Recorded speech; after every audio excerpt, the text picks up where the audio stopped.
आपको सुप्रभात। आप में से हर एक को ईस्टर की शुभकामनाएं। यह सबसे महान दिनों में से एक है। हमारे प्रभु के पुनरुत्थान के समरोत्सव में यह सारे संसार के इतिहास के महानतम दिनों में से एक है। यह पुनरुत्थान है और हम इस प्रातः इस महान दिन पर यहाँ आकर बहुत ही आनंदित हैं। और सूर्य को उगते हुए देखना और धरती से फूलों को उगते हुए हर एक चीज ईस्टर की बात करती है। और अब आइए हम अपने सिरों को कुछ क्षण के लिए झुकाएं। पिता परमेश्वर, आपकी उपस्थिति में हम आते हैं और हम आपसे इस सुबह अपेक्षा कर रहे हैं कि हमें दे, आप हमें थोड़ी अधिक स्वर्ग से आशीष को दें। हमारे अपने प्राणों में ईस्टर का थोड़ा सा स्पर्श, कि जब हम यहाँ से जाएं तो हम कह सकते हैं जैसे वे जो इमाउस से आए थे, क्या हमारे हृदय हमारे भीतर नहीं जले उसकी उपस्थिति के कारण? क्योंकि हम इसे उसके नाम में मांगते हैं और उसकी महिमा के लिए। आमीन।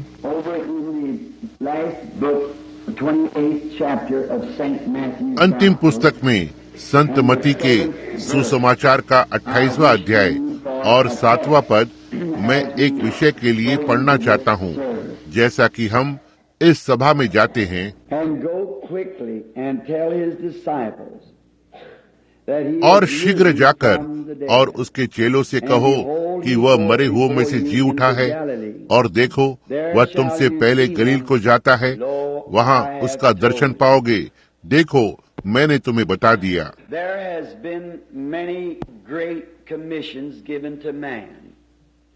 मनुष्य को और इस पृथ्वी के लोगों को बहुत सी बड़ी बड़ी आज्ञाएं दी गई हैं,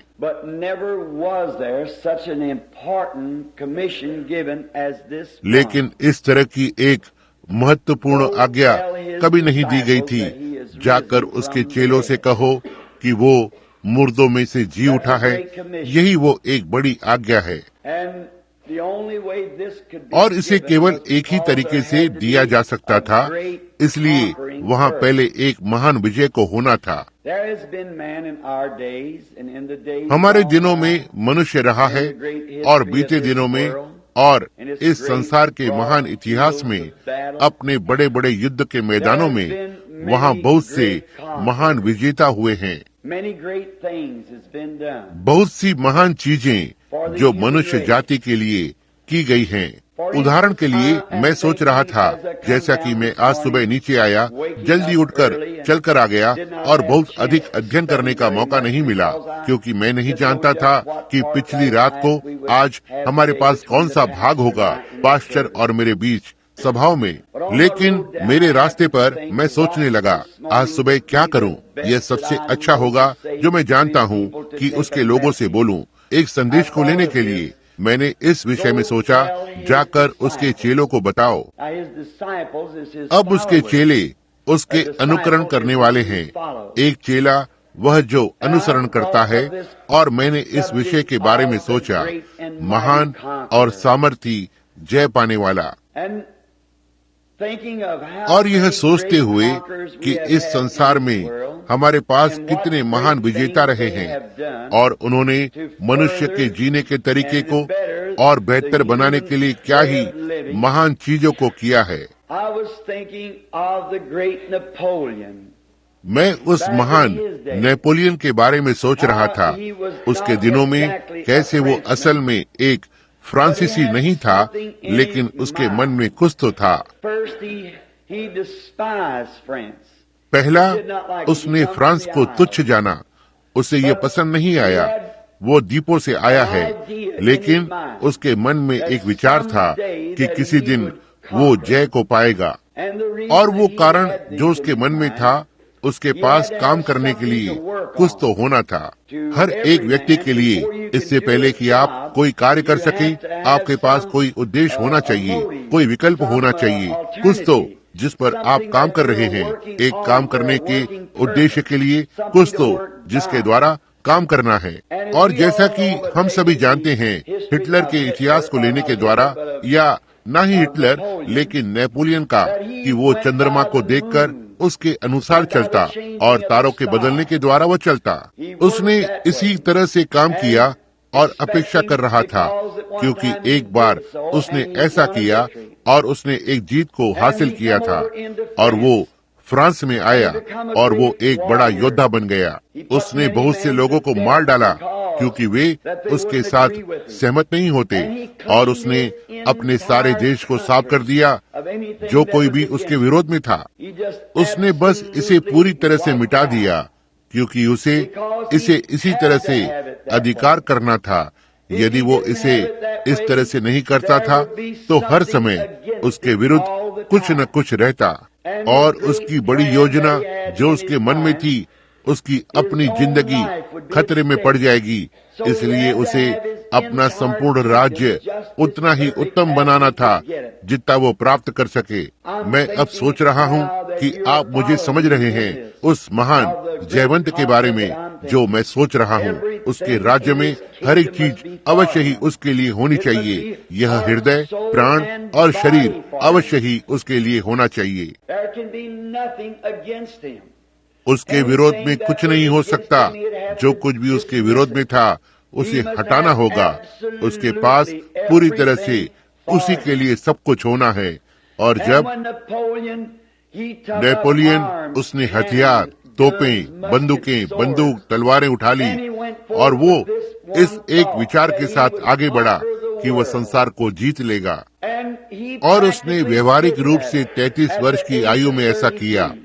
जब वो एक युवा पुरुष था, वो एक मद निषेधवादी था और उसकी बड़ी प्रसिद्धि ने उसे इतना स्वघोषित बना दिया और यह उसकी नसों पर चढ़ गया, इतना तक कि वो 33 वर्ष की आयु में मर गया एक शराबी होकर। उसकी लोकप्रियता वो खड़ा नहीं हो सका। और मैं एक मनुष्य के विषय में सोचता हूँ जिसने 33 वर्ष की आयु में संसार को जीत लिया और एक शराब पीने से मरा। उसके प्रसिद्धि के कारण और उसी सिद्धांत को खो दिया जिसके लिए वो लड़ रहा था। वो एक प्रकार का नमूना था, या एक नमूना नहीं था मैं कहूँगा, लेकिन वो शैतान का यंत्र या जरिया था और संसार से लड़ने का यत्न कर रहा था, और वो 33 वर्ष की उम्र में हार गया। लेकिन ओह, यह महान पराक्रमी योद्धा जिसके बारे में मैं बात कर रहा हूँ, 33 वर्ष की उम्र में हर एक चीज को जीत लिया जो धरती और अधोलोक में थी। 33 वर्ष की आयु में एक महान और सामर्थी जय पाने वाला। मैं उन महान लड़ाइयों के बारे में सोच रहा हूँ जो मैदान पर लड़ी गई हैं। हम जानते हैं नेपोलियन की समाप्ति के साथ वो वाटरलू उसके अंत में आ गया। अधिक समय नहीं हुआ, मुझे ये अवसर मिला कि उसके रथों के ढांचे का प्रतिरूप देखने को मिला और घुड़सवारों का और मनुष्य का कि वे किस तरह से युद्ध के मैदान में डटे हुए थे, और रथ एक साथ ढेर हो गए, पहिए टूट गए ठीक वहाँ और बाहर मैदानों में जहाँ यह महान प्रदर्शन किया गया है। और यह क्या ही एक अंतर है। ध्यान देना उस व्यक्ति पर 33 वर्ष की उम्र में, और अपमान की बात है जो वहाँ उसके बड़े युद्ध और उस पर जय पाने की याद में रखा गया है। और फिर यरूशलेम को जाकर और एक खाली कब्र को देखना उस महान और सामर्थी जय पाने वाले की यादगार के रूप में। किसी न किसी प्रकार से एक और वहाँ कुछ तो जय पा रहा है। यदि हमारे पास कुछ है जिसके लिए हम लड़ रहे हैं, यदि हमारे शरीर में कोई बीमारी है और हम मृत्यु और जीवन के बीच लड़ रहे हैं, यह क्या ही विजय होती है जब हम इसे जीतते हुए देखते हैं। यदि हम किसी बड़ी आदत के लिए लड़ रहे हैं या किसी बड़ी चीज के लिए जो हमें परेशान कर रही है, जब अंत में बड़े झंडे लहराने लगते हैं और हम इसे जीत लेते हैं, यह हमारे अंदर क्या ही अनुभूति को देता है, क्योंकि तब हम एक जयवंत हो सकते हैं। अब मैं पिछले युद्ध के बारे में सोच रहा हूँ और कैसे यह जब हिटलर ने वारसा को अधिकार कर लिया था और जर्मनी के लोगों ने सोचा कि यह सबसे बड़ी जीत में से एक हो सकती है, क्योंकि उनके बड़े मुख्य कप्तान एडोल्फ हिटलर ने एक ही बार में वारसा में सब कुछ डुबा दिया था। पुलों को तोड़ दिया और बड़ा पुल गिर गया।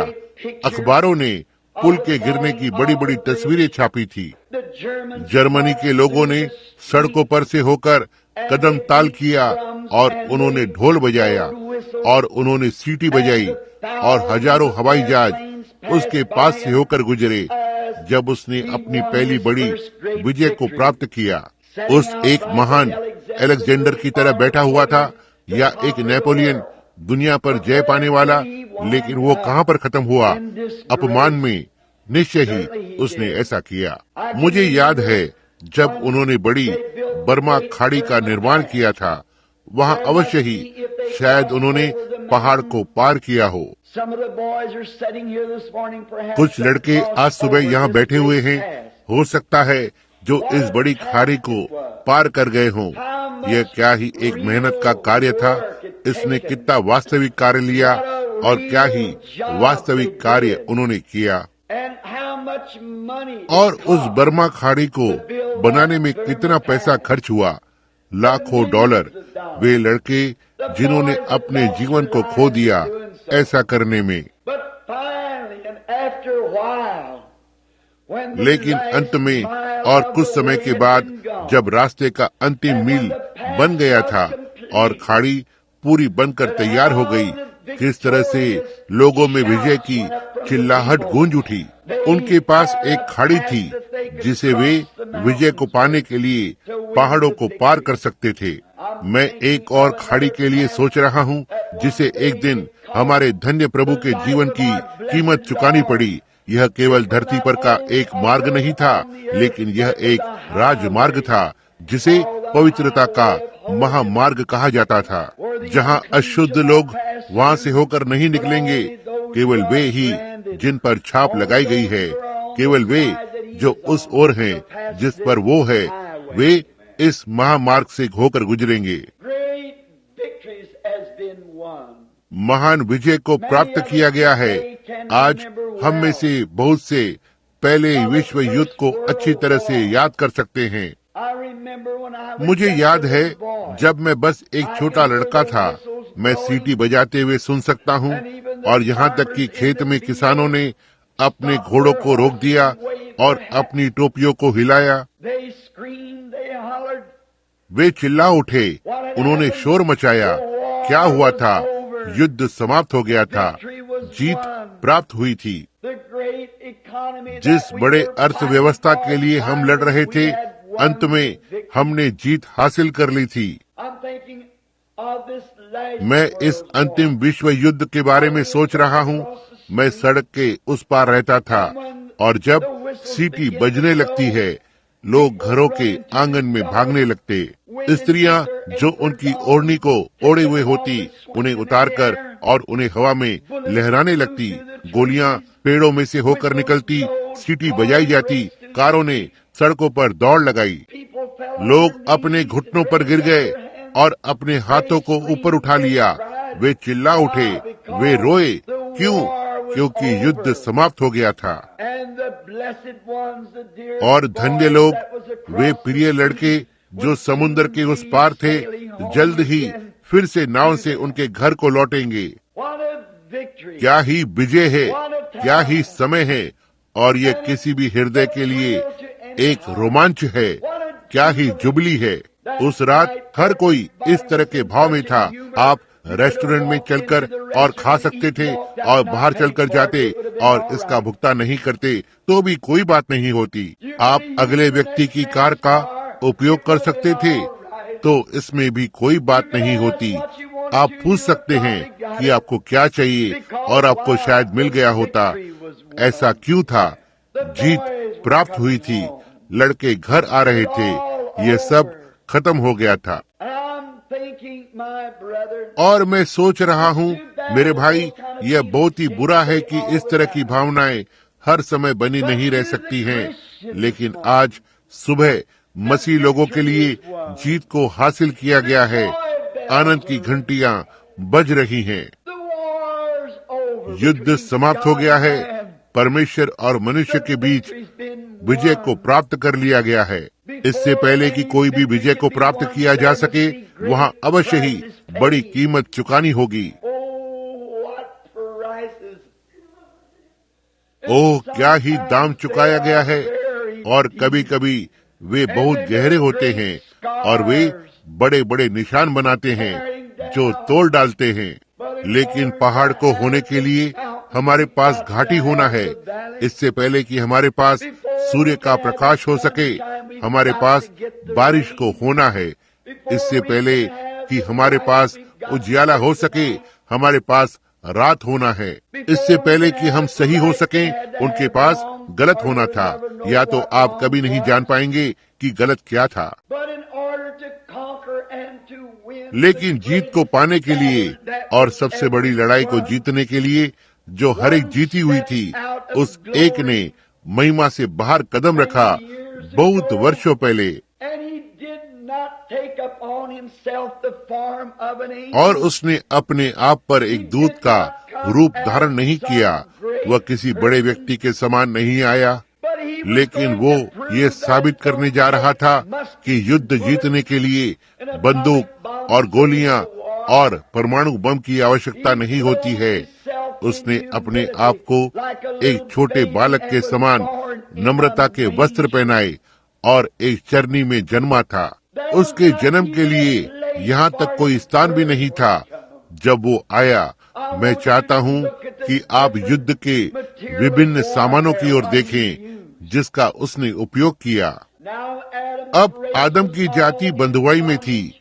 वहाँ पर वे थे बिना आशा के, बिना परमेश्वर के, बिना अवसर के, बिना दया के, बिना किसी चीज के जो उनकी सहायता कर सके।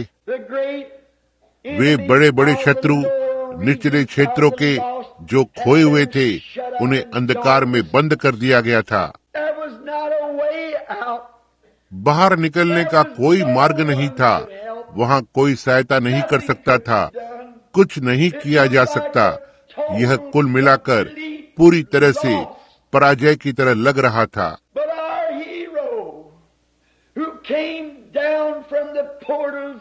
लेकिन हमारा नायक जो महिमा के द्वार से अपने स्तर से नीचे उतर कर आया,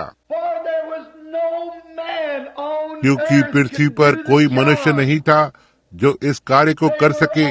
वे सारे, जैसे संसारिक लोग बोलते थे, एक ही नाव में थे।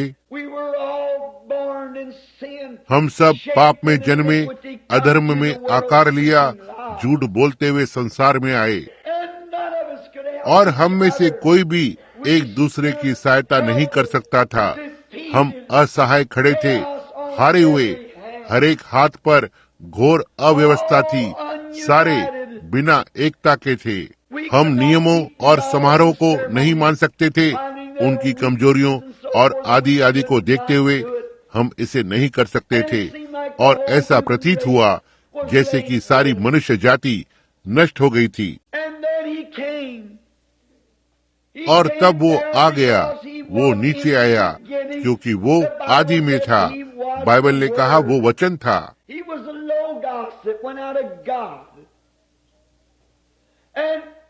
वो लोगोस था जो परमेश्वर में से निकला था, और लोगोस आदि में वचन था, और वो वचन बन गया। फिर जब वो उस महिमा में ईस्टर के दिन ऊपर चढ़ गया, वो केवल वचन ही नहीं बना, लेकिन वो अपने खुद के वचन का महायाजक बन गया। ओह, क्या ही महिमा में बात है भाई नेविल। सोचने के लिए वो केवल वचन ही नहीं है, लेकिन वो अपने खुद के वचन का महायाजक है। हम भला इस पर कैसे संदेह कर सकते हैं? हम कैसे उसके पास चलकर जा सकते हैं और विश्वास नहीं करते कि जो हम मांगते हैं वो हमें मिल जाता है? क्योंकि वो वचन है और वचन का बिचवाई करने वाला है। लोगोस वचन बन गया, और वचन देहधारी हुआ, और वही देह जो वचन था ऊपर महिमा के अंदर उठा लिया गया। और अब महायाजक बिचवाई कर रहा है अपने आप से, अपने वचन के लिए। यही है जो इसे लेटा है, यही वो सामान है जो कलीसिया को मिला है। क्या ही हथियार है, इसके जैसा कोई कभी नहीं हुआ। वो वचन था, और जब वो आया, उसने एक चरनी में जन्म लिया। वो हथियार का उपयोग करने के लिए आया, LOVE, प्रेम, संसार को जीतने के लिए। ना ही सेना की गोलियों के साथ, ना ही मशीन गनों और टैंकों के साथ, परंतु वो भिन्न तरह से आया। वह प्रेम के रूप में आया। वो परमेश्वर का प्रेम था। एक बार एक छोटे लड़के की नाई मैं सोचा करता था कि मसीह ने मुझसे प्रेम किया और परमेश्वर ने मुझसे घृणा की, क्योंकि वो मसीह मेरे लिए मरा, लेकिन परमेश्वर के पास मेरे विरोध में कुछ तो था। लेकिन मैंने पाया कि मसीह तो वही परमेश्वर का हृदय है। परमेश्वर ने जगत से ऐसा प्रेम किया कि उसने अपना इकलौता पुत्र दे दिया, कि जो कोई उस पर विश्वास करे वो नाश ना हो, लेकिन उसके पास अनंत जीवन होगा। अब वो पहले आता है जय पाने के लिए, और जो चीज शैतान ने संसार में डाली थी वो घृणा थी, और वो घृणा पर जय पाने के लिए आया। जब हम अपनी लड़ाइयों और आदि को जीतते हैं, संसार की लड़ाइयों में, यह हमेशा ही एक घृणा को छोड़ता है, क्योंकि उस प्रकार की लड़ाइयाँ शत्रु की होती हैं। लेकिन मसीह प्रेम के साथ आया ताकि घृणा पर जय पाए, उन लोगों से प्रेम करे जो अप्रिय थे। वो एक भिन्न हथियार के साथ आया, और उसने खुद को नम्र किया, दूतों से थोड़ा नीचा बना कि मृत्यु को सहन करे, और एक उदाहरण को देने के लिए। और जब वो यहाँ धरती पर था, वह मनुष्य के बीच में चला। उसने अपने युद्ध के हथियारों को प्रमाणित किया जब उसने बीमारों को चंगा किया, जब उसने 5 छोटी रोटी और 2 मछली के टुकड़े लिए और 5000 लोगों को खिलाया। उसने साबित किया कि उसके पास हर एक परमाणु के ऊपर सामर्थ्य थी जो वहाँ पर था। ना ही उसने केवल मछली को बढ़ाया, लेकिन उसने पकी हुई मछली को बढ़ाया। ना ही उसने केवल उन रोटियों में के गेहूं को बढ़ाया, लेकिन उसने उन गेहूं की पकी रोटियों को बढ़ाया। इसने दर्शाया कि वो महान और सामर्थी जय पाने वाला था। न ही उसने केवल कुएं से ही पानी को लिया, लेकिन उसने उस पानी को दाखरस बनाया जो कुएं में का था। उसने साबित किया कि उसके पास जय पाने की सामर्थ थी, और उसने प्रेम किया, और उसका हथियार प्रेम था। अब ध्यान दें, फिर जब उसने यह किया, जब वो एक दिन लाजरस की कब्र के पास खड़ा हुआ, और वहाँ एक मनुष्य मरा हुआ था और 4 दिनों से दफनाया गया था। यहाँ तक कि वे जो वहाँ पर थे, उन्होंने कहा, अब तो उसमें से बदबू भी आ रही है। उसकी नाक अंदर दब गई थी, उसमें से खाल के कीड़े रेंगने लगे थे। और यीशु वहाँ पर खड़ा था, एक सामर्थी जय पाने वाले की नाई। जब उसने मार्था और मरियम से कहा, जब वो वहाँ खड़ा था, क्या मैंने तुमसे नहीं कहा, यदि तुम केवल विश्वास कर सको तो तुम परमेश्वर की महिमा को देखोगे। उसने बस इतना ही कहा था। जब उन्होंने कहा, हमारा भाई मर गया है, और आदि उसने कहा, मैं पुनरुत्थान और जीवन हूँ। वो जो मुझ पर विश्वास करता है, यद्यपि वो मर भी जाए तो भी वह जीवित रहेगा। और जो कोई भी जीवित है और मुझ में विश्वास करता है, वो कभी नहीं मरेगा। क्या मैंने आपको यह नहीं बताया कि वो अनंत धन्य सामर्थ मेरे अंदर है? उसने कभी भी केवल एक बयान नहीं दिया, वो हर एक चीज को पूरा करने में सक्षम था जो उसने कहा, क्योंकि वो एक सामर्थी जय पाने वाला था।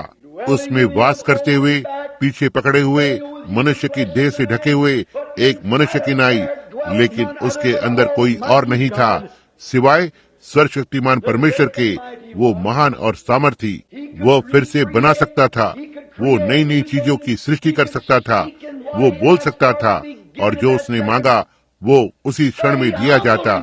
लेकिन उसने खुद को नम्र किया, वो नीचे बना रहा। वो एक उदाहरण देना चाहता था, वो एक सही प्रकार का विजेता बनना चाहता था, और वो था। अब उसने खुद को ऐसा साबित किया था। जैसा कि मैंने अक्सर अपनी सभाओं में कहा है, हो सकता है ये आज सुबह गवाही को दे लोगों के इस झुंड में, इस सुंदर ईस्टर की सुबह पर। एक महिला जो किसी एक कलीसिया से संबंधित है, जो प्रभु यीशु के लहू को स्वीकार करने में विश्वास नहीं करती है, लहू के बहाए बिना पाप की क्षमा नहीं होती है। उसने मुझे बताया कि वो मनुष्य बस एक भविष्यवक्ता था, एक अद्भुत मनुष्य, और मैंने उसे दैविकता बनाया है। मैंने कहा वो दैविकता था, वो परमेश्वर था। उसने कहा तुम उसे बहुत बड़ा बनाने की कोशिश करते हो। मैंने कहा उसकी महानता को व्यक्त करने के लिए कोई भी शब्द नहीं है। मनुष्य की जुबान इसे कभी भी व्यक्त नहीं कर पाई है। एक दिन एक व्यक्ति के साथ बात कर रहा था, वॉशिंगटन डीसी से, जो डिप्लोमा पाया हुआ था, और उसने कहा एक नाश्ते पर, एक छोटी सी गवाही पर, जहां हम एक साथ एकत्र हुए थे, उसने कहा भाई ब्रैनम, मैं जीवन भर एक लूथरन रहा हूँ। लेकिन उसने कहा एक दिन जब पुराने चलन की बेदारी में उपस्थित था, कहा मैं एक वेदी पर घुटनों के बल बैठ गया और परमेश्वर के साथ एक अनुभव को लेना चाहता था। उसने कहा और जब मैं वहाँ अपने घुटनों पर था, अब यह एक वॉशिंगटन का डिप्लोमा पाया हुआ था। उसने यहाँ तक कि राष्ट्रपति कॉलेज के नीचे सेवा की, और जब उसने ऊपर देखा, उसने कहा मैंने यीशु के एक दर्शन को देखा। उसने कहा मैं 9 विभिन्न भाषाओं को आसानी से बोल सकता हूँ। उसने कहा लेकिन उन सभी 9 भाषाओं में से कहने के लिए एक भी शब्द नहीं पा सका। उसने कहा इसलिए मैंने बस अपना हाथ उठाया और उसने मुझे एक नई भाषा को दिया जिससे कि बात करूं। उसने कहा मैंने तब उसके मुख की महिमा को देखा। यह महिला मुझसे कहती है, उसने कहा भाई ब्रैनम, यीशु कोई नहीं, केवल एक मनुष्य था, बस एक भविष्यवक्ता था। मैंने कहा वो परमेश्वर था मेरी बहन। उसने कहा आप उसे दैविकता बनाते हैं लेकिन वो नहीं है। इसलिए उसने कहा लाजरस की कब्र की ओर रास्ते पर था। बाइबल ने कहा वो रोया। निश्चय ही वो वही परमेश्वर का हृदय था। उसने दुख उठाया जैसे हम दुख उठाते हैं। वो देह था जैसे हम देह हैं। उसने अपनी देह में जन्म लिया। वही इच्छाएं और चीजें थी जो हम करते हैं। फिर भी एक सिद्ध बलिदान बनने के लिए उसे ये करना था। उसने किया। लेकिन मैंने कहा, उसने कहा वो लाजरस की कब्र पर जाते हुए रोया। मैंने कहा लेकिन ओह महिला, यह सही बात है, वह एक मनुष्य था जब वो रो रहा था। लेकिन जब वह वहाँ खड़ा हुआ था उस कब्र के पास जहाँ पर खामोश मुर्दा पड़ा हुआ था, जहाँ एक सड़ी हुई देह रखी हुई थी जो कपड़े से ढकी हुई थी, जब उसने कहा पत्थर को हटाओ, उसने अपने छोटे से ढांचे को एक साथ ऊपर उठाया और कहा लाजरस बाहर आ। और एक मनुष्य जो 4 दिन से मरा हुआ था अपने पैरों पर खड़ा हो गया। यह क्या था? सड़ावट अपने रचयिता को जानती थी, प्राण अपने स्वामी को जानता था, और उस महान और सामर्थी जय पाने वाले ने वहाँ साबित किया कि उसके पास मृत्यु की सामर्थ है, स्वर्ग और अधोलोक और कब्र की सामर्थ है। निश्चय ही यह हमारे हृदय को रोमांचित कर देता है।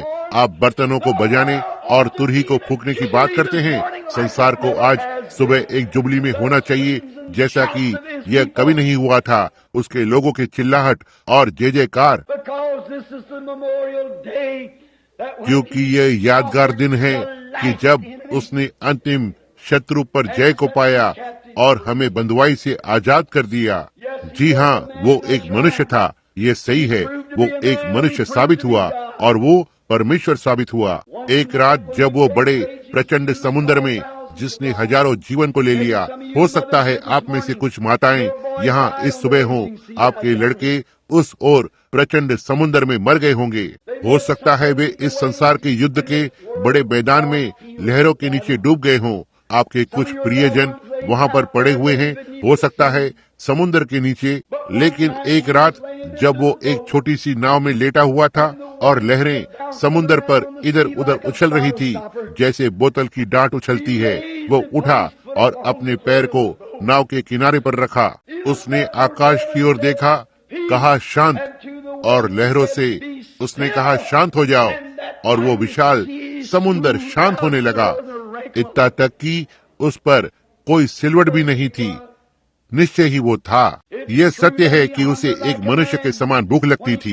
जब वो पहाड़ से नीचे उतरा और वो भूखा था, एक पेड़ के ऊपर कुछ खाने के लिए देख रहा था, वो एक मनुष्य था। लेकिन जब उसने उन 5 रोटियों और कुछ मछलियों को लिया और 5000 लोगों को खिलाया, तो वो एक मनुष्य से बढ़कर था। जब वो 1900 वर्ष पहले मरा, परसों से एक दिन पहले वो क्रूस पर लटक रहा था, दया के लिए चिल्ला रहा था, मेरे परमेश्वर, तूने मुझे क्यों छोड़ दिया। वो एक मनुष्य के समान मरा। लेकिन 1900 और कुछ वर्ष पहले आज सुबह उसने साबित किया कि वो क्या था। उसने अपने मसीहत की अंतिम मोहर को दिया, जब उसने मृत्यु और अधोलोक के बंधन को तोड़ दिया और कब्र में से जी उठा विजयी। मैं सदा के लिए जीवित हूँ, और क्योंकि मैं जीवित हूँ, तुम भी जीवित हो। वहाँ जय पाने वाला है। आप अपने रुमालों को झटक और इसे हिलाने के बारे में बात करें। लोग कहते हैं कि हम पागल हैं, क्योंकि हम जय जयकार करते हैं और हम दौड़ते हैं और हम चिल्लाते हैं और हम शोर मचाते हैं। उन्होंने कभी भी स्वर्ग के विजयी कंपन को महसूस नहीं किया है कि युद्ध समाप्त हो गया है। हमारे महान सामर्थी जय पाने वाले ने हर एक जीत को हासिल कर लिया है। वो अकेला खड़ा है। आज सुबह अंत हुआ। जब वो धरती पर आया तो वे उसे सबसे गिरा हुआ नाम देते हैं जो वे उसे दे सकते थे। एक कट्टरपंथी के रूप में उन्होंने उसे बाल जबूल कहा, शैतानों का राजकुमार। यह सही बात है। वो धरती के सबसे निचले स्तर के शहर येरियो में चला गया और नगर के तुच्छ मनुष्य को उसे देखने के लिए नीचे की ओर देखना था। परंतु जब परमेश्वर ने 1900 वर्ष पहले उसे जिलाया, यही है जो मनुष्य ने उसके साथ किया। लेकिन प्रेम के हथियार के साथ उसने हर शैतान पर जय को पाया, और परमेश्वर ने उसे इतना ऊंचा उठाया और उसे हर एक नाम के ऊपर एक नाम दिया जो स्वर्ग और पृथ्वी में है। स्वर्ग में हर एक नाम यीशु के नाम के आगे झुकता है। हर एक दूत, हर एक राजा, हर एक चीज यीशु के नाम के आगे झुकते हैं। हर एक जीभ उसे अंगीकार करेगी। हर एक घुटना उसके सामने झुकेगा, और वो इतना ऊपर उठाया गया है यहाँ तक कि उसे स्वर्ग को देखने के लिए नीचे देखना पड़ता है। यही वो सामर्थी जय पाने वाला है। यही वो एक है जिसने इसे किया। जब उसने धरती को छोड़ा, उसके बाद पिछली रात्रि हमने लिया था, उसके पास मृत्यु और अधोलोक की चाबियां उसके पास लटकी हुई थी। आमीन। डरो मत, मैं वो हूँ जो मरा हुआ था और फिर से हमेशा के लिए जीवित हूँ। और एक संयोजन या वाक्य का जोड़ है। मेरे पास मृत्यु और अधोलोक की चाबियां हैं, ठीक यहाँ पर लटक रही हैं। एक विजेता के बारे में बात करें। और क्योंकि मैंने जीत लिया है, मैंने केवल आपकी यात्रा करने के लिए एक राजमार्ग को बनाया है। मनुष्य को स्वर्ग से अस्वीकार कर दिया गया था। महामार्ग बंद कर दिए गए थे। वहाँ कोई महामार्ग नहीं था। लेकिन जहाँ कोई राजमार्ग नहीं था, वो एक राजमार्ग को बनाने के लिए आया था। ओह प्रभु, पहली पंक्ति संदेह के दुष्ट आत्माओं की थी, अगली पक्षपात करने वालों की थी, अगली स्वार्थ करने वालों की थी। यह पृथ्वी दुष्ट के सामर्थ की पंक्तियों से ढकी हुई है। उसके बाद रोग, बीमारियां। लेकिन जब वो स्वर्ग पर ऊपर चढ़ने लगा, पिछली रात्रि हमारे पास वो था, अधोलोक से बाहर आते हुए मृत्यु और अधोलोक की चाबियों के साथ जो उसके पास थी। आज सुबह हम उसे ऊपर उठा रहे हैं। हालेलुया। जब वो जी उठा तो उसके पास वो विजयी था, और जब वह ऊपर गया उसने हर एक शैतान की शक्ति को तोड़ दिया जो मनुष्य के ऊपर बनी हुई थी।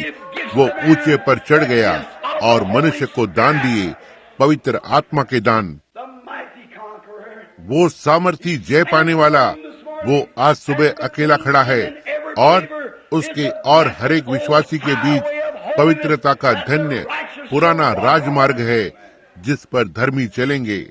बच निकलने का कोई मार्ग नहीं है, केवल एक ही रेखा है जो महिमा से कटकर नीचे आती है। उसने लहू लुहान पद चिन्हों को छोड़ा जब वो दुष्ट शक्तियों के गलियारों में से होकर चला, और हमारे लिए एक राजमार्ग को बनाया। वहाँ से होते हुए वो आज सुबह ऊंचे पर बैठा है, एक सामर्थी जय पाने वाले के समान।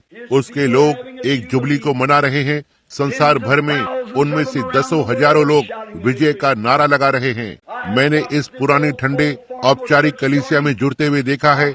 मैं कल्पना कर सकता हूँ कि कोई कह रहा है, मैं आपको इसके मतभेद को दिखाऊंगा। यहाँ जैसे ही पहला युद्ध समाप्त हुआ था, एक संदेश यहाँ रास्ते पर आ रहा था।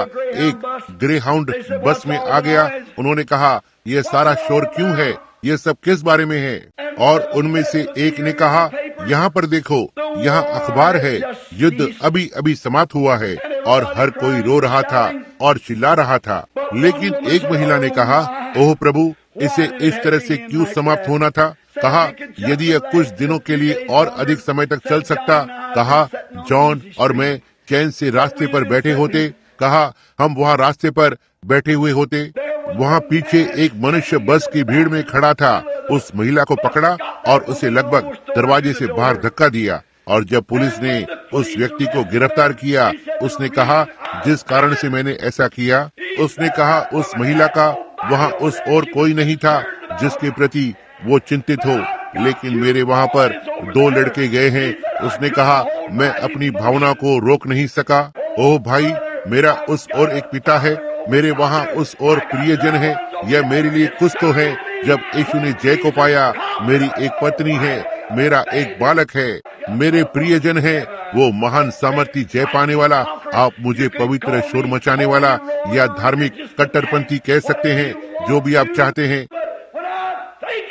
लेकिन जब मैं सोचता हूँ कि वो महान युद्ध शांत हो गया है, तो कीमत को चुकाया गया है, जीत प्राप्त हुई है। यीशु मरे हुओं में से जी उठा, उसके मसीहत की अंतिम मोहर कि यह सब समाप्त हो गया। वो आज सुबह जीवित है, मृत्यु और अधोलोक की चाबियों के साथ है। मेरे प्रियजन हैं जो उस और सीमा के उस पार हैं। मैं इस भव्य पुराने राजमार्ग पर हूँ, उन्हें देखने के लिए आगे चल रहा हूँ। यह मत सोचना कि मैं पागल हूँ। ओह, लेकिन मैं बहुत खुश हूँ कि यह सब निपट गया है, यह समाप्त हुआ काम है। जीते जी उसने मुझसे प्रेम किया, मरते हुए उसने मुझे बचा लिया। दफनाया गया, उसने मेरे पापों को दूर कर दिया।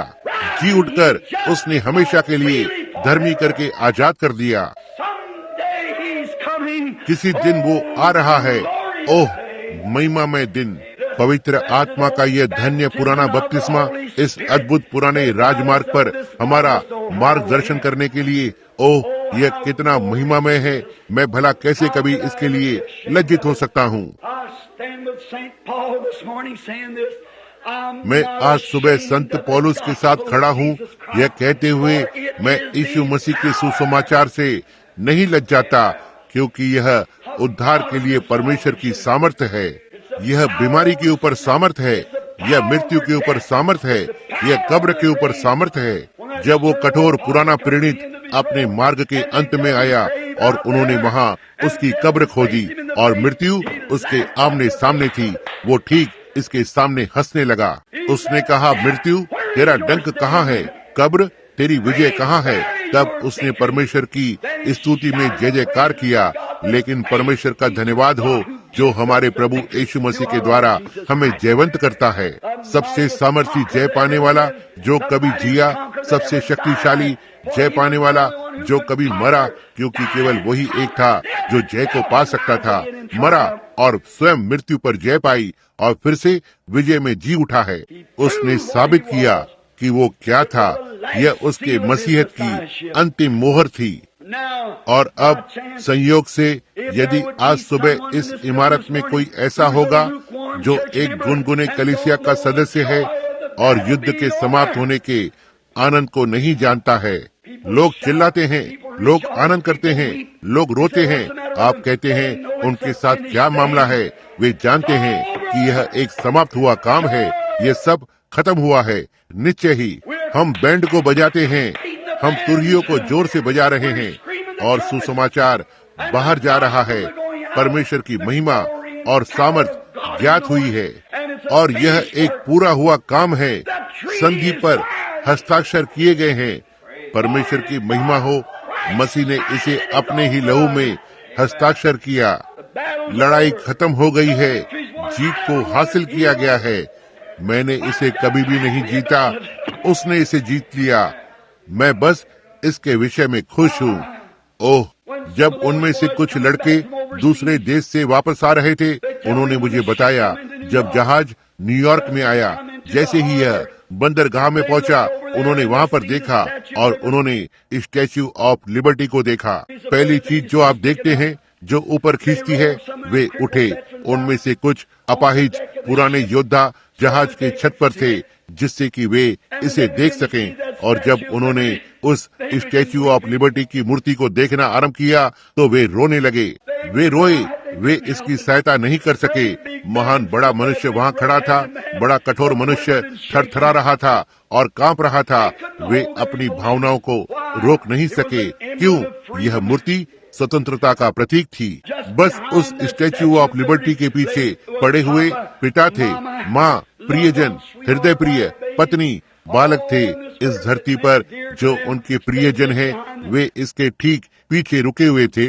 और इससे पहले कि वे अंदर चलकर जाते, उन्होंने पहचान लिया यह आजादी का देश था और बहादुरों का घर था। निश्चय ही यह आपकी भावनाओं को हिला देगा। वो पुराना झंडा लहरा रहा था। इस पर सोचें, एक युद्ध से घायल अनुभवी बंदरगाह में आ रहा है। निश्चय ही यह एक अद्भुत समय था। लेकिन ओह भाई, इन सुबहों में से एक सुबह जब सियोन का पुराना पानी का जहाज प्रस्थान करता है और मैं उस चिन्ह को वहां लगा हुआ देखता हूँ, उस पुराने मजबूत क्रूज के, जबकि हवाएं उसके पुराने भूरे रंग के झंडे को जोर से उड़ा रही हैं, जब वो मृत्यु के कोहरे में से होकर जा रही हैं। यह क्या ही विजय है। क्यों? कोई आश्चर्य नहीं कि हम अपनी भावनाओं को शांत नहीं रख सकते। कुछ तो घटित हुआ है। हम संगी नागरिक बन गए हैं। काम पूरा हुआ है। जब उन्होंने उत्तर और दक्षिण ऑस्ट्रेलिया के बीच बड़े पुल को यहाँ से वहाँ तक फैलाया, सिडनी से लेकर दक्षिण सिडनी तक, कैसे हर एक मनुष्य ने लेकर, क्यों वे सारे देश में चले गए। वे मनुष्य को ढूंढने का यत्न कर रहे थे कि वो इस काम को करे। वो काम बहुत ही बड़ा था क्योंकि उन्होंने कहा कि कोई भी इसे नहीं करेगा। अंत में इंग्लैंड के एक व्यक्ति ने कहा, मैं इस काम को करूंगा। और जब वो उस काम को करने के लिए वहाँ पर गया तो उसने पुल में लगने वाले हर एक बोल्ट को परखा। उसकी प्रतिष्ठा दांव पर लगी थी। उसने सारी मिट्टी को परखा और हर चीज जो नीचे गई वो यहाँ वहाँ गया और सबसे अच्छा जो वो पा सकता था उसे लिया। उसने बहुत ही बेहतरीन मैकेनिक को लिया, बहुत ही बेहतरीन रसायन शास्त्री को, हर चीज का सबसे अच्छा जो वह अपने आसपास पा सकता था। और अंत में जब पुल बनकर पूरा हो गया था और वो दिन आया जहां उसे परखा जाना अवश्य था, आलोचक एक ओर खड़े हो गए और उन्होंने कहा, यह नहीं टिकेगा, यह हिल के नीचे जाएगा। वहाँ नीचे बहुत ही रेत है। लेकिन उसने नीचे खोदा, नीचे नीचे बहुत ही नीचे। उसके पास भरोसा था। वो जानता था कि हर एक चीज का परीक्षण किया गया था और उसने कहा, मैं खुद इस पर से होकर पहली यात्रा करूंगा। और जैसे ही वो मेयर के सामने पुल के पार चला गया, इस तरह से पीछे और बड़ी बड़ी रेलगाड़ियां लगभग 6-7 उस पार से आ रही थी, उस पुल को हिलाते हुए। वो बड़ा मनुष्य जिसने इसे बनाया इस जनमंडली के सामने इस तरह से चला, यदि वो गिरती है तो मैं इसके साथ गिरूंगा। लेकिन उसके पास भरोसा था। इसी प्रकार से हमारे धन्य प्रभु ने किया जब उसने अपनी कलीसिया बनाई।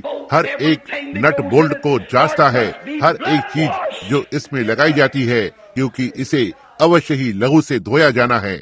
और आलोचना करने वालों में से एक जन किनारे पर खड़ा हुआ था। कहा, पवित्र शोर मचाने वालों का झुंड, वे इसे नहीं बना पाएंगे, लेकिन इन महिमामय दिनों में से एक दिन यह मान सामर्थ्य जय पाने वाला आज हमारे आगे आगे चलता है, विजयी। उसे कंपन करने दो जो वो चाहती है, वो इसमें एक भी चूक नहीं होगी, कभी भी नहीं, क्योंकि उसने मार्ग को बनाया है और इसे पूरा किया है। निश्चय ही हम आज लोगों के कहने पर सोचते हैं, अपने विचारों को संसार की चीजों पर लगाते हैं, लेकिन मुझे आपको कुछ बताने दो भाई, मैं कभी भी सुसमाचार से लज्जित नहीं होऊंगा। ओ भाई, मैं बस एक पुराने चलन का हूँ, फिर से जन्मा, पवित्र आत्मा का जन्मा, परमेश्वर की आत्मा से मैं इसी तरह से जन्मा था। मैं बस ऐसा ही हूँ और यही सब मैं हमेशा बनना चाहता हूँ। एक समय की बात है, अधिक समय नहीं हुआ, वहाँ एक लड़की थी जो कॉलेज गई थी, और वो एक प्यारी सी छोटी लड़की थी। और जब वो घर पर वापस लौटी तो वह अपने साथ कॉलेज के कुछ विचारों को लेकर आई। और हो सकता है आज सुबह आप में से कुछ लोगों के पास आपके कुछ संसारी विचार आपके साथ थे।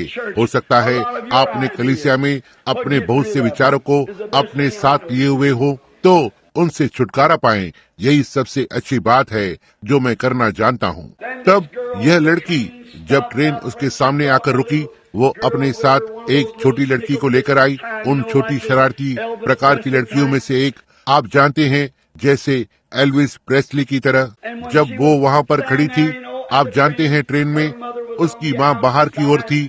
वहाँ एक बूढ़ी महिला खड़ी थी, उसके चेहरे पर सारे जख्म थे, छोटे झुके हुए कंधे, छोटी सूती पोशाक पहने हुए, एक छोटी सी शॉल उसके कंधों पर थी। और यह छोटी सी शरारती लड़की जो उसके साथ थी, इस दूसरी लड़की ने नीचे की ओर देखा और कहा, तो यह दयनीय बदसूरत दिखने वाली बूढ़ी अभागी महिला कौन है? खैर, आप जानते हैं, इसने लड़की को बहुत ही शर्मिंदा कर दिया। उसने कहा, मैं नहीं जानती, क्योंकि वो बहुत ही नकचढ़ी थी और उसके दिमाग में बहुत सारे सांसारिक विचार थे, और यह उसकी अपनी माँ थी। जब वो ट्रेन से उतरी तो छोटी बूढ़ी माँ उसके चारों ओर अपनी बाहों को डालने के लिए दौड़ी। उसने कहा, ओह प्रिय, परमेश्वर तुम्हारे छोटे से हृदय को आशीष दे। और उसने अपनी पीठ को घुमा दिया और दूर जाने लगी, जैसे कि वो उसे जानती ही ना हो। वह लज्जित थी, क्योंकि उसकी माँ बहुत ही कुरूप थी। और ये ऐसा हुआ कि उस ट्रेन का कंडक्टर कहानी को जानता था। वो वहाँ उनके पास आया और अपने हाथों को उस लड़की के कंधे पर रखा, उसे सारे लोगों के सामने घुमाया। कहा, तुम्हें शर्म आनी चाहिए, तुम्हें शर्म आनी चाहिए। कहा, मैंने उस समय को देखा है कि जब तुम्हारी माँ तुमसे 10 गुना सुंदर थी। कहा, वह मैं उसके पड़ोस में रहता था। और कहा, तुम एक छोटी सी बच्ची थी और तुम घर में ऊपर अपने पालने में थी, और तुम्हारी माँ पीछे आंगन में कपड़े टांग रही थी। और कहा, अचानक भट्टी में आग लग गई और सारा घर आग की लपटों में आ गया था। और जब तुम्हारी छोटी माँ दौड़ने लगी और वो जानती थी कि तुम वहाँ सीढ़ियों से ऊपर की ओर वहाँ ऊपर थी, कहा, उन्होंने चिल्लाया और उसे पकड़ने की कोशिश की, लेकिन वो झटक कर जो उसके पास था और उन धधकती हुई आग में से होकर ऊपर की ओर भागी, और उसने अपने शरीर से उसके कपड़ों को खींचा और तुम्हें उसमें लपेट दिया। और यहाँ वो वापस आग की लपटों में से होते हुए आ गई, तुमको हाथ में समेटे हुए, और वो आंगन में बेहोश हो गई। तुम उसकी बाहों में थी। और कहा, उसने वो ले लिया जो उसकी रक्षा करता, और उसने उससे तुम्हारी रक्षा की। और कहा, जिस कारण से तुम आज सुंदर हो, उसी कारण से वो बदसूरत है। और तुम्हारा मुझे कहने का यह मतलब है कि तुम्हारी माँ के उन दागों से तुम्हें लज्जित होना पड़ेगा। मैं आज सोचता हूँ, यदि यीशु केवल क्रूस को सहन करता है और सारा संसार आजाद हो गया, हर एक के लिए एक क्रूस है और मेरे लिए एक क्रूस है। यदि यीशु को बाल जबुल माना जाता था, तो इस संसार के द्वारा उस पर हंसा गया और उपहास उड़ाया गया और क्रूस पर लटका दिया गया, जो मेरे लिए लज्जाजनक बन गया था। मैं उसकी पवित्रता की निंदा को सहन करने से कहीं अधिक खुश हूँ। जी हाँ श्रीमान, पवित्र शोर शराबा करने वाले, बुलाने दो। आप जो भी कहना चाहते हैं, जो भी टिप्पणी आप करना चाहें, यह इसे जरा भी नहीं रोकता है। मैं आज सुबह केवल खुश हूँ कि मेरे हृदय में पुनरुत्थित हो उठा मसीह जीवित है और राज्य करता है। मैं उसके लोगों में से एक हूँ। मैं भरोसा करता हूँ कि आप भी हैं। हमारा समय अब पूरा हुआ है। ये ठीक 7 बजे हैं जब हमने कहा कि हम समाप्त कर देंगे। आगे की सभा लगभग 2 घंटे में आरंभ होगी। अब 9:30 बजे। आइए हम अपने सिरों को प्रार्थना में झुकाएं, बस कुछ क्षण के लिए। धन्य स्वर्गीय पिता, 45 मिनट बीत चुके हैं। वचन आगे जा चुका है। हमारे हृदय प्रसन्न है। जुबली जारी है। न ही केवल एक दिन के लिए जुबली, लेकिन एक जुबली जो अनंतता के लिए है। महिमा में दूत गा रहे हैं, हे परमेश्वर। कलीसिया जय जयकार करती है, गा रही है। आनंद की घंटियां बज रही है। वे प्राण जिन्हें एक बार मृत्यु के लिए दोषी ठहराया गया था और मरने के लिए और शैतान की कब्र में जाने के लिए शैतान पर जय को पा लिया गया है। मृत्यु को जीत लिया गया है, कब्र को जीत लिया गया है, बीमारी को जीत लिया गया है, अंधविश्वास को जीत लिया गया है, द्वेष को जीत लिया गया है, घृणा को जीत लिया गया है, उदासीनता को जीत लिया गया है, हट्टीपन को जीत लिया गया है, स्वघोषित दावों को जीत लिया गया है। हर एक चीज को जीत लिया गया है। मसीह महान जय पाने वाला है। देखो उस सामर्थी जय पाने वाले को देखो। कवि ने कहा, देखो उसे स्पष्ट दृश्य में देखो, क्योंकि वो सामर्थी जय पाने वाला है। क्योंकि उसने पर्दे को 2 हिस्सों में फाड़ दिया। उसने उस पर्दे को फाड़ दिया जिसने मनुष्य को परमेश्वर से छिपाया, और अब परमेश्वर मनुष्य के बीच में वास करता है। उसने उस पर्दे को फाड़ दिया जिसने परमेश्वर की चंगाई से दूर रखा। उसने उस पर्दे को फाड़ दिया जिसने परमेश्वर की आशीष को दूर रखा। उसने उस पर्दे को फाड़ दिया जिसने परमेश्वर के आनंद को दूर रखा। उसने उस पर्दे को फाड़ दिया जिसने परमेश्वर की शांति को दूर रखा। अब पर्दा फटकर 2 भाग हो गया है। अपने खुद के लहू से वो एक जयवंत के समान चला। लड़ाई समाप्त हुई है। उसने अपने पुनरुत्थान में इसे हमारे लिए साबित किया है, और अब पवित्र आत्माएं गवाह है जो हमारा मार्गदर्शन करने के लिए भेजा गया है।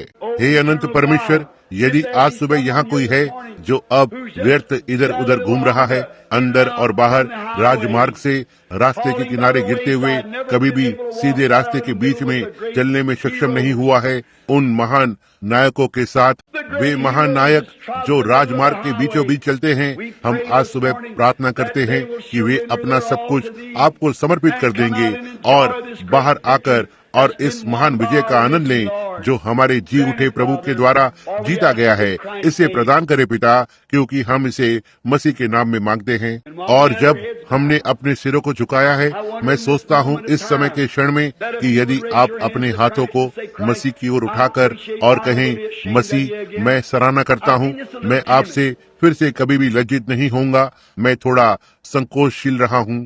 परमेश्वर आपको आशीष दे महिला, परमेश्वर आपको आशीष दे श्रीमान, परमेश्वर आपको आशीष दे आपको। ओह प्रभु, हर कहीं हाथ उठ रहे हैं। मैं थोड़ा संकोचशील रहा हूँ, मैं एक प्रकार से लज्जित रहा हूँ, और मैं वास्तव में अब अपने स्थान को देखता हूँ। मुझे ऐसा कभी नहीं करना चाहिए था। मुझे ठीक वहाँ पर खड़ा होना चाहिए, अपनी गवाही को देना चाहिए। मुझे बिल्कुल वैसा ही होना चाहिए। मुझे सबको बताना चाहिए मैंने फिर से जन्म लिया है। मुझे हर एक को बताना चाहिए मैंने पवित्र आत्मा को पाया है। मैं सुसमाचार से नहीं लज्जाता, क्योंकि यह उद्धार के लिए परमेश्वर की सामर्थ है। मैं सच्चा आगे बढ़ने वाला मसीही बनना चाहता हूँ। मैं ऐसा नहीं रहा हूँ, लेकिन परमेश्वर की सहायता से इस ईस्टर की सुबह से मैं बनूंगा। इससे पहले कि हम प्रार्थना करें, कोई और भी अपने अब हाथों को ऊपर उठाएगा। परमेश्वर आपको आशीष दे, आपको। ओह, निर्णयों की ओर देखो। कम से कम 25 या 30 आज सुबह लोगों के इस छोटे से झुंड के बीच में बैठे हुए एक निर्णय को लिया है। इस महान विजयी सुबह से वे वहाँ पर परमेश्वर के अनुग्रह के द्वारा खड़े हुए हैं और सुसमाचार से लज्जित ना होंगे, क्योंकि यह उद्धार के लिए परमेश्वर की सामर्थ है। हे परमेश्वर, जैसे कि ये हाथ ऊपर उठे हुए हैं और संगीत मधुरता से वहाँ पीछे सड़क पर गूंज रहा है, जैसा कि हम मृत्यु से जीवन में प्रवेश कर चुके हैं, क्योंकि आपने कहा है, वह जो मेरे वचनों को सुनता है और उस पर विश्वास करता है जिसने मुझे भेजा है, उसके पास अनंत जीवन है। वे मृत्यु से जीवन में प्रवेश कर चुके हैं, क्योंकि आप मृत्यु बन गए ताकि वे आपके पुनरुत्थान के द्वारा जीवन बन सके। आप दूतों से भी नीचे बन गए थे, एक मनुष्य होने के लिए नीचे आए, उस पार से, उस महान दैविक शरीर में से बाहर आए जो देहधारी हुआ था और लहू था, और उस लहू को बहाया जिससे कि आप हम सबके लिए बचने का मार्ग बना सकें। तब आपने न केवल ऐसा किया, हम इसे बाइबल में पढ़ते हैं, लेकिन आपने इसे साबित किया अचूक रूप से मृतकों में से जी उठने के द्वारा और मुर्दों को जिलाते हुए।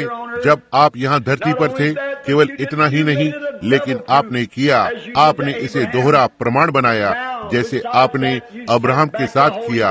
अब इसके अलावा आपने पवित्र आत्मा को एक गवाह के रूप में वापस भेजा है, और हमारे पास उसकी धन्य उपस्थिति हमारे साथ है और हम में है, जो हमारा मार्गदर्शन कर रही है, हमें सारे सत्य और उजाले की ओर अगुवाई करते हुए। हम आपको इन बहुत से हाथों के लिए धन्यवाद देते हैं जो आज सुबह ऊपर उठे हुए हैं, यह कहते हुए, मैं अब मसीह को अपना करके मानता हूँ। हे परमेश्वर, यदि उन्होंने कभी भी पानी में बपतिस्मा नहीं लिया है, जिससे कि बड़ी मृत्यु का प्रतिनिधित्व करें, दफनाए जाएं और उनके धन्य प्रभु का पुनरुत्थान होने पाए, वे आज सुबह सभा में वापस आ जाएं, अपने कपड़ों को लाते हुए, और इस बर्फीले तालाब में जाने के लिए तैयार हों। इसे प्रदान करे पिता, हमें आशीष दे, हमारे पापों को क्षमा करें। हम आपको स्तुति देंगे आने वाले युगों में से होते हुए, जब सारी लड़ाई समाप्त हो जाती है, जब सारा धुआं साफ हो जाता है और इस धरती के होठों का आनंद समाप्त हो जाता है, जहां हम आपकी स्तुति करते हैं हर एक चीज के साथ जो हमारे पास है। हमारे पास नई आवाजें होनी है, नया अस्तित्व आपकी स्तुति करने के लिए।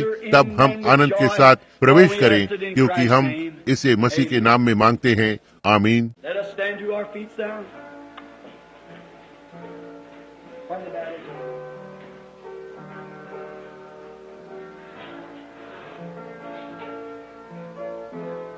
अब हम अपने पैरों पर खड़े हो जाएं। उन सभाओं को ना भूलें। 9:30 बजे घर जाओ, अपना नाश्ता करो, वापस आ जाएं। हम अब आपके साथ होने की आशा करते हैं। और फिर आज रात याद रखना, मुझे इस दोपहर बाद जाना है, अध्ययन और प्रार्थना करते हुए, क्योंकि मैं तुमसे कहता हूँ कि मसीह जीवित है, वो मरा नहीं है। और मैं अपने पूरे हृदय से विश्वास करता हूँ, वो आज रात्रि इस भवन में होगा, यह दिखाने के लिए कि वो जीवित है, उन्हीं चीजों को करने के लिए जो उसने उस पहली ईस्टर की सुबह को किया था और उसके जीवन की यात्रा में से होते हुए। यदि यह ऐसा नहीं होता है, तो फिर मैं एक झूठा भविष्यवक्ता रहा हूँ। मैं ये जानकर बहुत खुश हूँ कि इस बड़े अंधकार की घड़ी में, जिसमें हम अब जी रहे हैं, जब सारी आशा प्रतीत होती है जा चुकी है, मसीह वो ठोस चट्टान जो हम खड़े हो सकते हैं, अन्य सारी भूमि धंसती हुई रेत है। तो ठीक है, हमारा छोटा सा गीत यीशु के नाम को अपने साथ ले लो, समाप्त करने का गीत हर कोई अब एक साथ गाए।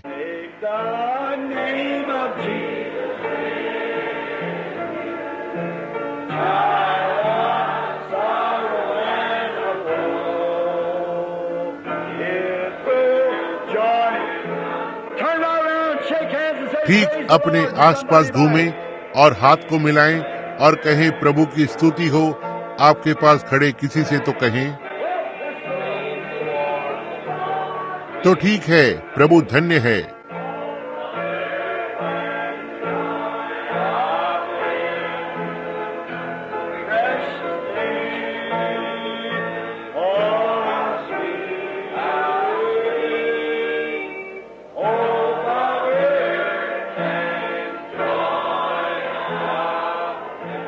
अब हर कोई ठीक इस ओर देखे। आइए अब उसकी स्तुति करें। आइए अब अपने हाथों को उठाएं और कहें, धन्यवाद प्रभु मेरे प्राण को बचाने के लिए। तो ठीक है, हर एक जन।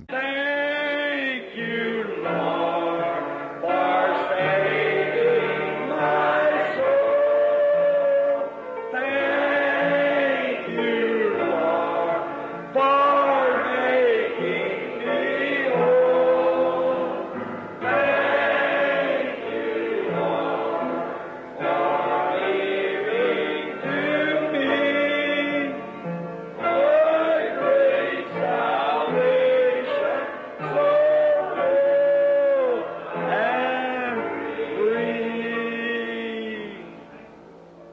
क्या ही धन्य बात है। क्या आप उससे प्रेम करते हैं? कहें आमीन। ओह, अब सब कुछ पूरा हो गया है बच्चों, हर एक चीज समाप्त हुई है। अब कोई और लड़ाई नहीं है, कोई और युद्ध नहीं है, आपको कुछ भी नहीं करना है, यह पहले ही किया जा चुका है। हम बस आनंद करें। ओह प्रभु, हम उसमें पूर्ण हैं।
आप जिनके पास रुमाल है उसे निकाल सकते हैं।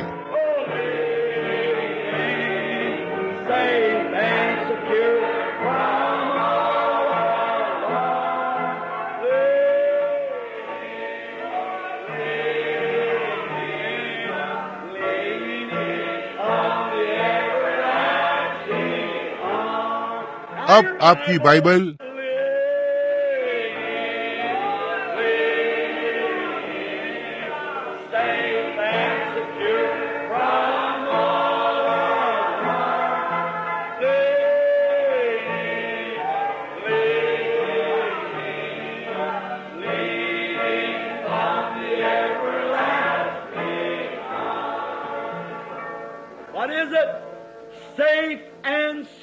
यह क्या है? पूरी तरह से सुकुशल और सुरक्षित सब समाप्त हुआ है। लड़ाई समाप्त हो गई है, अंतिम मोहर टूट गई है, वह ऊपर उठाया गया है। हालेलुया।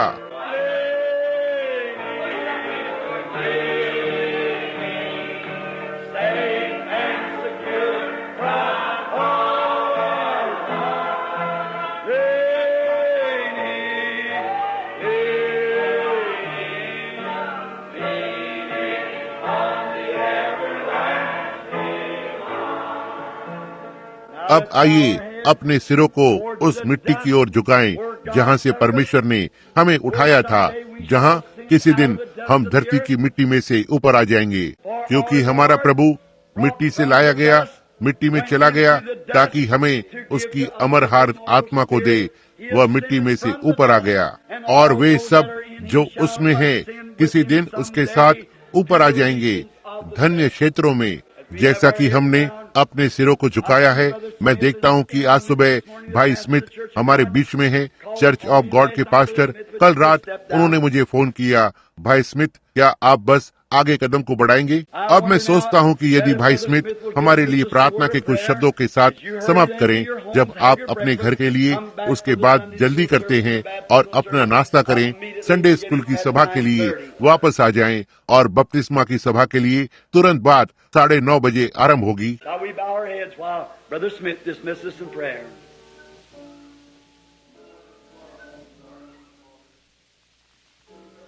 क्या हम अपने सिरों को झुकाएंगे जबकि भाई स्मिथ प्रार्थना के साथ समाप्त करते हैं?